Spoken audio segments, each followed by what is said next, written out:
In this session, we will try to understand the views of few more scholars in the understanding the concept of isostasy. In the earlier session, we also tried to understand the concept of isostasy, which is the state of equilibrium or balance between various surface features like mountains, plateaus, plains and ocean basin. These features are in a natural state of hydrostatic equilibrium. The question which arises here is that whether this state of equilibrium between various surface feature is permanent. If it is not permanent, then why this state of balance is disturbed? If this balance is disturbed, how it is restored, and so on.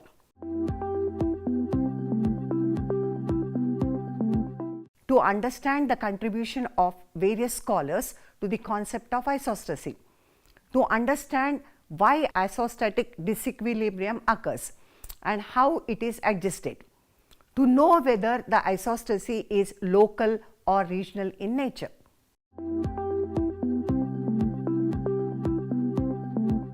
The concept of Heiskanen.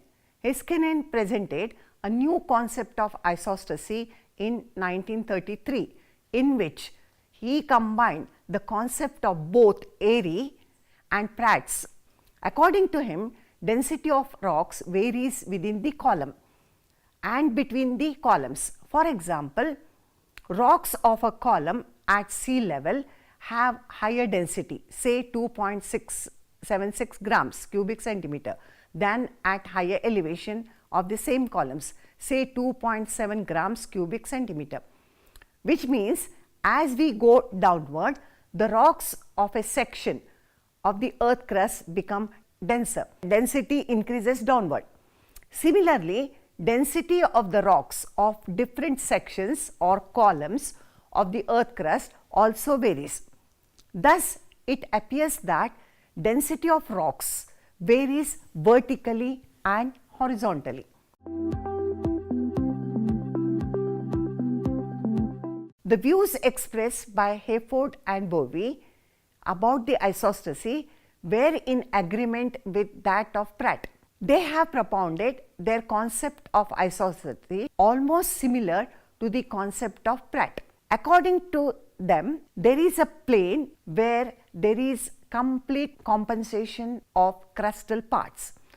Densities varies within the elevation of columns. Crustal parts above the plane of compensation, the density of mountains is less than the ocean floor.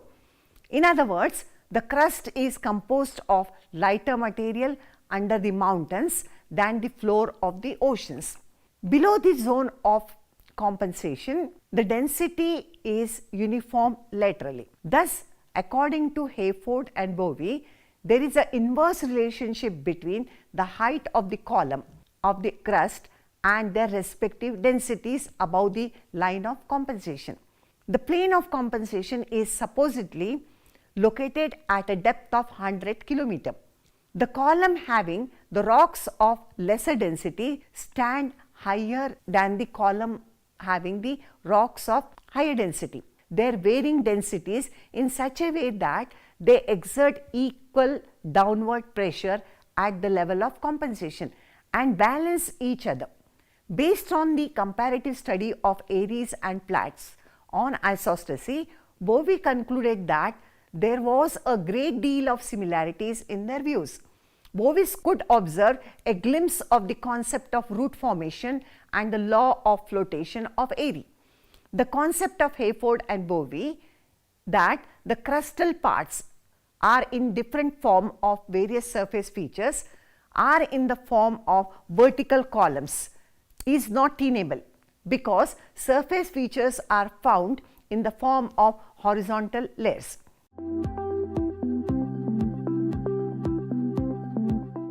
Joly presented his views on isostasy in the year 1925. The views advocated by Hayford-Bovey were criticized by Joly. His main objection about the existence of level of compensation at a depth of about 100 kilometers. In his opinion, temperatures would be so high that all the rocks would melt and become liquid at such depth. High temperature would cause liquefaction, and thus level of compensation would not be possible.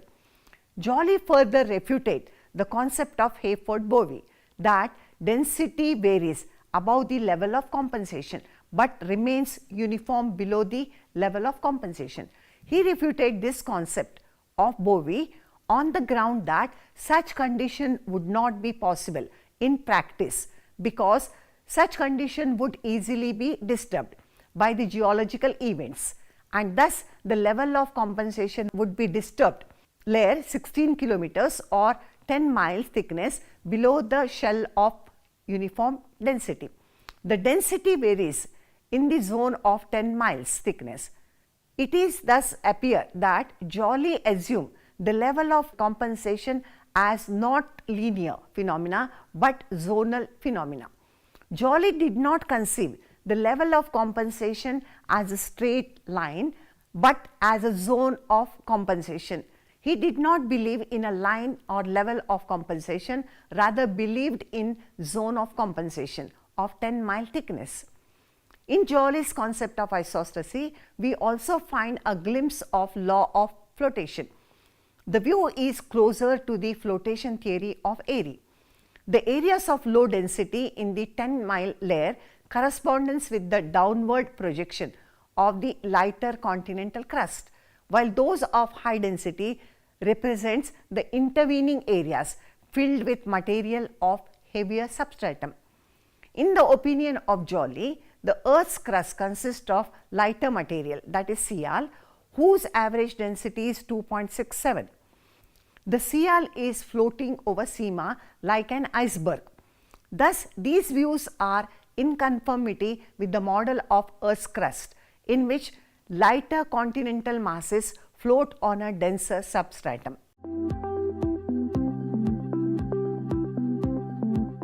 The views of Arthur Holmes on isostasy to a great extent were also similar to that of Airy. Holmes also assumed that the understanding of crustal parts or the higher relief features of the Earth's surface are composed of lighter material, and in order to balance them, major portions of the elevated areas or higher columns are submerged up to a greater depth. He is of the opinion that mountain ranges have roots largely composed of lighter Cialic rocks, going down greater depth. According to Holmes, the higher columns are standing because of the fact that there is a lighter material below for greater depth, whereas there is lighter material below the smaller columns like plains up to less depth.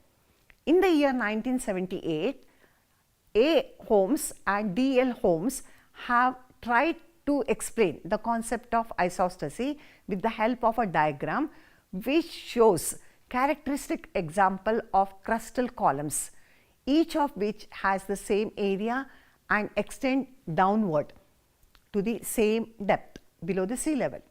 They tried to illustrate the concept of equal weight along level of equal pressure. These columns are plateau 4 km high, plateau 1 km high, plain at sea level, ocean 5 km deep. Each column has a thickness of 50 kilometers. The figures to the right of each column denote average density, and M stands for Mohorovic discontinuity. According to them, the total weight of each column along the line of equal pressure can be obtained by summing up the product of the density and corresponding thickness. the plateau of 4 km high from the sea level. 54 into 2.8, that is average density, is equal to 151.2. For plateau of 1 km high, 36 into 2.8, that is continental crust, plus 15.33 into 3.3, that is mantle sigma, is equal to 150.3. For the plain near the sea level, 30 into 2.8, that is continental crust, multiplied by 20 into 3.3, that is mantle sigma, is equal to 150.0. For oceans of 5 km deep, 5 into 1.03, that is sea water, plus 1 into 2.4, that is sediments, plus 5 into 2.9, that is crustal sigma, plus 39 into 3.3, that is mantle sigma. The total comes to 150.75.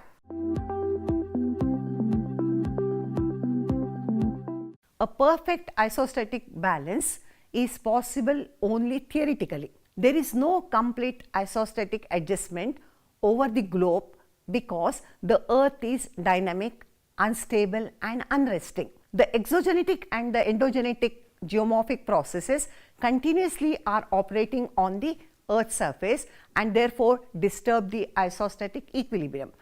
In fact, the endogenetic forces and the resultant tectonic events cause disturbances in the ideal conditions isostasy, but the nature always tends towards the isostatic adjustment. That is, nature always tries to bring back or restore the state of isostatic equilibrium. The state of equilibrium of various surface features is also disturbed by the exogenetic processes like denudation of elevated areas like mountains and plateaus and deposition of the eroded material into the low-lying areas or plains or the ocean floor. For example, a newly formed mountain due to tectonic activities is subject to severe denudation over a period of time. Consequently, there is continuous lowering of the height of the mountains. Due to the denudation of the mountains, the mountainous areas gradually become lighter. On the other hand, the eroded material or sediments are deposited in the ocean floor. Due to the processes like denudation of the elevated areas and deposition of material in the depressed areas like ocean floor, there is a continuous increase of weight of sediments on the sea floor and therefore, that is, ocean floor becomes heavier. Thus, the isostatic balance between these two areas is disturbed, but the balance has to be restored or maintained.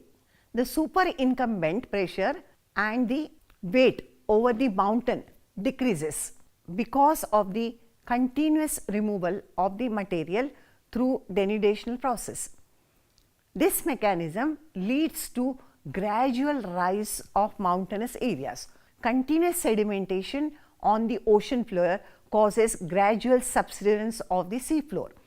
In brief, when an uplifted landmass like mountain is worn down by agents of erosion, the load of the underlying column of the crust is reduced by the weight of the material that has been eroded away. That is, unloading of the material from mountainous areas. At the same time, deltas or the sea floor where denuded material is being deposited receives sediments leading to the loading of the sediments.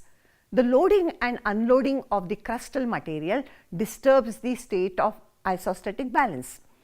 There must be slow flowage of relatively heavier material of substratum, that is sigma, from below the sea floor towards the lighter material of the rising column of the mountain below the level of compensation. Due to the loading of sediments on the ocean floor, it starts sinking due to the pressure exerted by the material. At the base of the crust, the pressure exerted by the loaded column increased. In response to this, the flow of sigma from under the loaded column towards the base of the unloaded column, that is mountain. The sigma from the loaded column moves towards the base of the mountains, and therefore in the process the unloaded column rises. This mechanism leads to gradual rise in the mountains and gradual subsidence of the ocean floor. The isostatic balance is restored by the movement of sigma from one column to another. This is called as isostatic adjustment. Sometimes endogenetic forces act so suddenly and violently that the state of isostatic balance is thrown out of the gear all of a sudden, and the isostatic adjustment through the process of flowage of material from the substratum is not maintained. Similarly, sometimes climatic changes occur at extensive scale, which greatly influences the isostatic balance. Today, anthropogenic activities like construction of major reservoirs or multipurpose projects are disturbing the isostatic balance, leading to reservoir-induced seismicity. At the global level, we can see that extensive parts of North America and Eurasia subsided under the enormous weight of accumulation of thick ice sheets during the Pleistocene glaciations. But the landmass began to rise because of the release of superincumbent thick load of the ice sheets due to deglaciation and consequent melting of the ice sheets about 25,000 years ago, and thus isostatic balance was disturbed.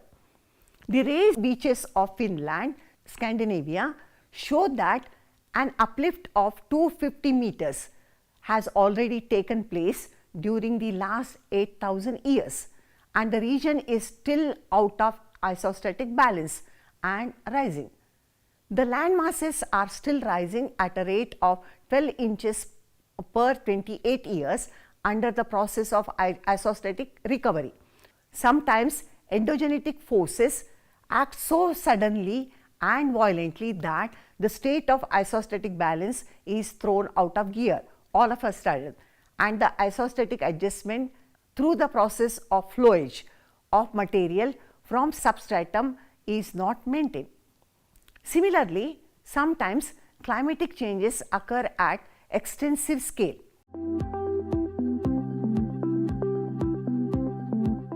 As pointed earlier, there is no complete isostatic adjustment over the globe due to interplay of exogenetic and endogenetic processes operating on the Earth's crust. There is a disagreement among the scholars about local or regional nature of isostasy. Based on various studies and observations that if isostatic adjustment does not exist at the local level but exists at the extensive regional level. Hayford proved that compensation does not take place for a smaller area or at the local level. For example, Scandinavia, Greenland, Antarctica are subject to isostatic compensation. That is, compensation takes place in a large area. Therefore, isostasy is not local but regional in nature. Isostatic adjustment or compensation is very slow process assumed from the various theories of isostasy discussed above. Several important facts and few generalizations of the concept of isostasy be drawn, which is presented here. Based on the theories discussed above, several important observations about the concept of isostasy and isostatic adjustment. 1. Gravity anomaly observation is the basis of the concept of isostasy. The Sial is floating over sigma. The layer of Sial or depth of Sial is not uniform. The depth of Sial is more below the elevated areas like mountains. Different surface features like mountains, plateaus, plains and ocean floor are made up of rocks of varying density. Elevated areas are made up of rocks of lower density and low-lying areas are composed of rocks of high density. Heights of different surface features are inversely proportional to their densities. Different relief features are in perfect state of equilibrium but this state of balance over long geological period is seldom attained. The total weight put by different columns like mountains, plains and plateaus, ocean basins at certain depth below the Earth's surface is not uniform along the line of compensation. The state of isostatic balance is disturbed by the role of denudation and the process of deposition. In mountains and other elevated areas, erosion removes the material and gets deposited in the low-lying areas like coastal plains and ocean floor. Due to the removal or unloading of the crustal material from the mountains, the mountainous areas gradually becomes lighter due to the loading or deposition. Ocean floor becomes heavier. Isostatic balance is regained by the movement of sigma from one column to another column. This is called as isostatic adjustment. Isostatic adjustment or the isostatic equilibrium is restored naturally.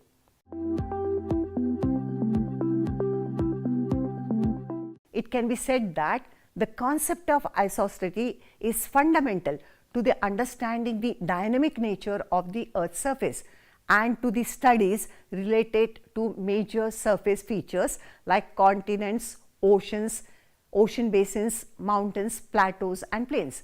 It is also useful in the understanding the response of the Earth's crust to the processes like erosion, sedimentation, glaciation, etc. Isostasy is slowly and continuously operating on the Earth's surface.